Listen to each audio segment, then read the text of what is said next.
There's a difference between trying to make healthy choices just because you're supposed to. Like, do you see what I'm saying? Versus you making healthy choices because you love yourself and you love your body and you want to do your body the best that you can.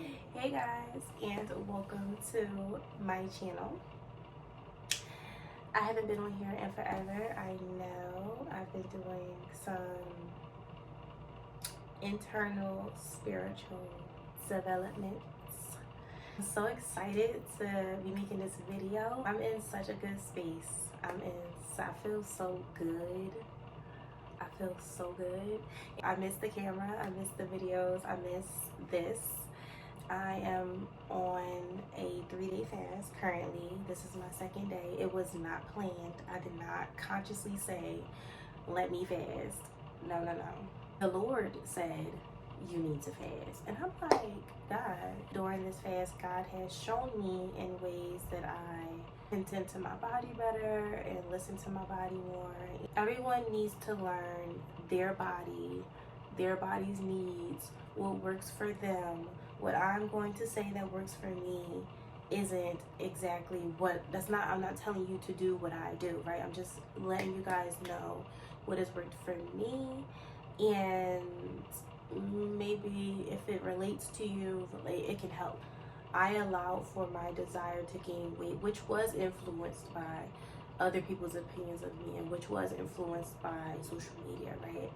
I allowed for my desire to gain weight to hinder my body's health. And what I mean by that is I wasn't always making the healthiest choices for my body because I was just trying to gain weight and taking calories. God has shown me, like, there's nothing wrong with having goals for your body, goals for the gym. There's nothing wrong with that. But your health is priority. Like, that's like a hair journey, for example. You don't want to have the goal of long hair. You want to have the goal of healthy hair, and with healthy hair breeds long hair, right? So that's like, you don't want to have the goal of just being thick. You want to have the goal of having a healthy, vibrant, invigorating body, and with that breeds a bigger body. With that breeds the slim waist. With that breeds the strength that you get from the gains in the gym. Like, do you see what I'm saying? And I feel like I'm about to cry. I just really realized that I wasn't on top of what I needed to be on top of for my health. It makes me sad a little bit because I'm like, dang, I should know better. It's part of me feel like I should know better, but I'm not beating up on myself about it. It's more so like, dang, because that is a lack of self-love, and it's unintentional, obviously. You only can do better when you know better. It is sad to me because it really feels like a lack of love. Like, I wasn't loving myself enough to block out external influences to do what I needed to do for my body and my health, And so God was telling me, it's okay to make those gains, girl, make those gains. But, maybe you should, well, not maybe, I should incorporate fasting more frequently into my regimen. Something to give my body a chance to release whatever it really needs to release, and just give it that space to breathe and stop bombarding my body with all of these things. And on top of that, when you eat, listen to how your body responds to the foods that you're eating. Like, literally listen and feel into yourself when you consume foods. When you eat a certain meal, how do you feel after it? Do you feel sluggish? Do you feel tired? Do you feel drained? Do you feel foggy in your brain? Do you feel alive and vibrant? Do you feel like you can conquer the day? Do you feel energized? Do you feel sad? Do you feel angry? Because some foods do have hormones in them that can make you feel like that. Listen to yourself, And do you feel dry? Like, you're not hydrated enough. Like, how do you feel? I really was never a big soda drinker. Like, when I would crave it, I would drink it, but I never was really a big soda drinker at all. Like, You know, sometimes when I would drink it, it would be a little more frequently, but still then it was never like big for me. But I want to say 2 months ago, maybe even a little bit longer than that, I had a soda. It was a ginger ale, honey, ginger ale. And it's like for the first time, I consciously heard my body's response to that soda, and it was absolutely terrible, y'all. Like, it was so bad. It was giving me acne. Like a mofo. I was getting these little baby pimples everywhere, and I'm like, what is going on? Like, I was getting these little baby pimples. My mind felt super foggy. I felt, it just was a mess, okay? And needless to say, I haven't had soda since.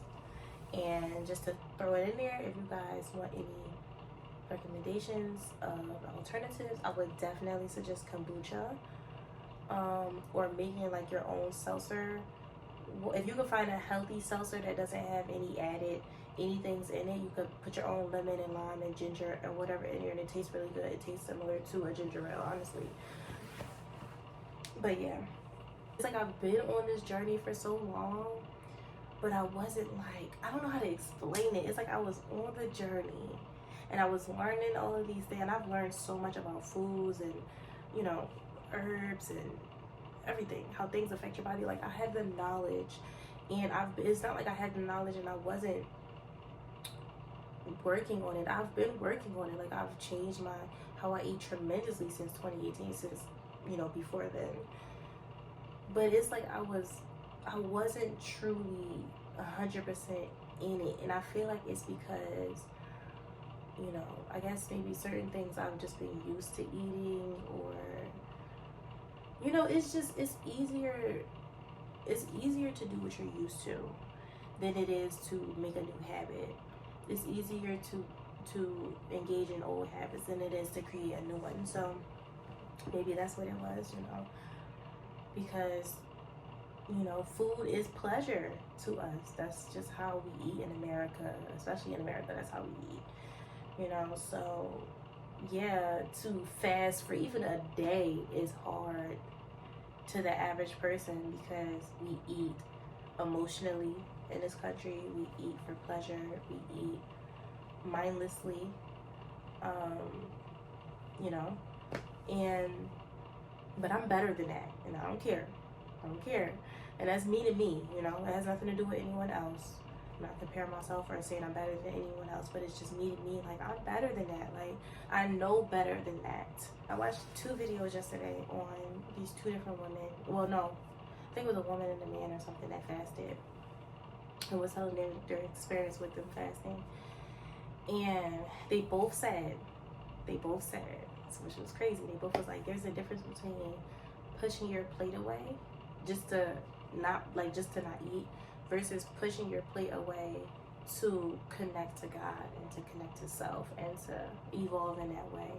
And I feel like that's such a big key to what I'm realizing in this moment. Is like, I'm not just fasting for a trend. You know, I'm not just fasting because everybody else is doing it or because it's cute. Or I'm not just fasting, you know, just to say I did it. But with the intentions of, again, learning myself more, connecting to myself more, hearing God more, connecting to God more, like the whole 9.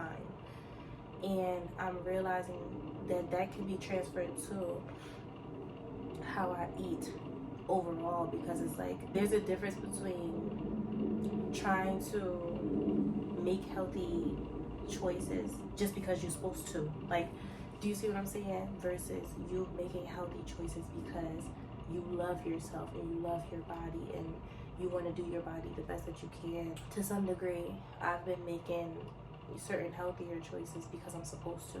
Like, I know that I'm supposed to drink tea because it helps to detox my body. I know that I'm supposed to drink water. I know that I'm supposed to eat fruits. I know that I'm supposed to. And so I do.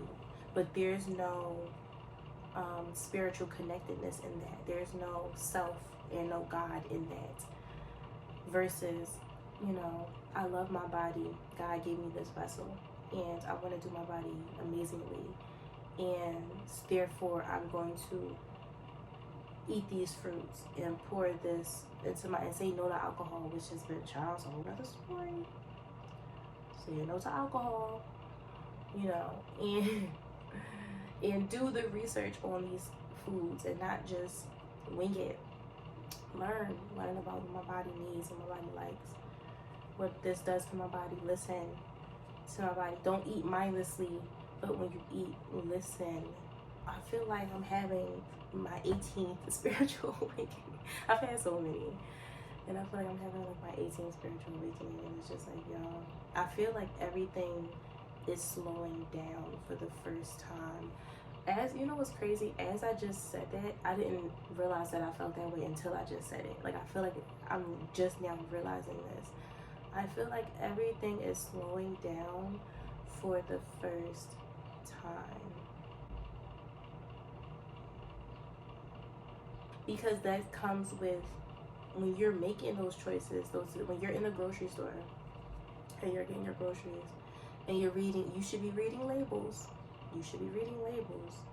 So when you're doing your due diligence, you need to slow down to do so. When you're making decisions on what you're going to order when you're out eating, you need to slow down. When you are making the option between getting alcohol, an alcoholic drink, or something else to drink, you need to slow down to do so. There's this necessity that the body is calling for to slow down. You know what's crazy as I'm saying this? I swear everything is just like popping up.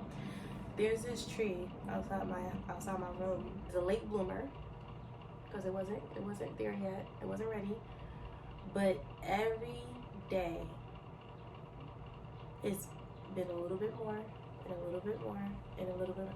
And I've taken the time to notice this, which is just so funny to me because of the energy of this video.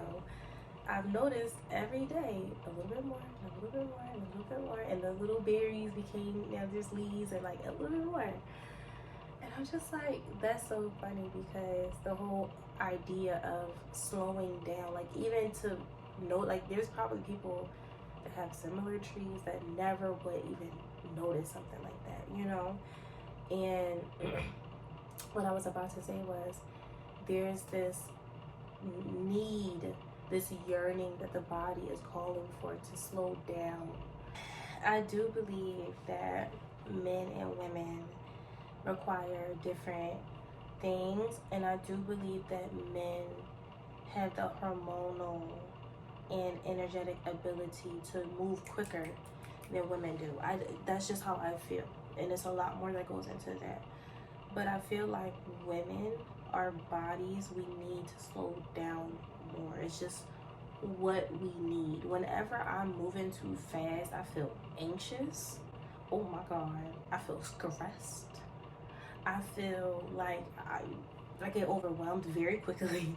I get overwhelmed very quickly, and I get overstimulated very quickly, very, very fast. Whenever, in general, but like especially at times when things are moving too quickly, I just be like, okay, like, you know, I need a breath. I need a second. Like, I'd be like, okay.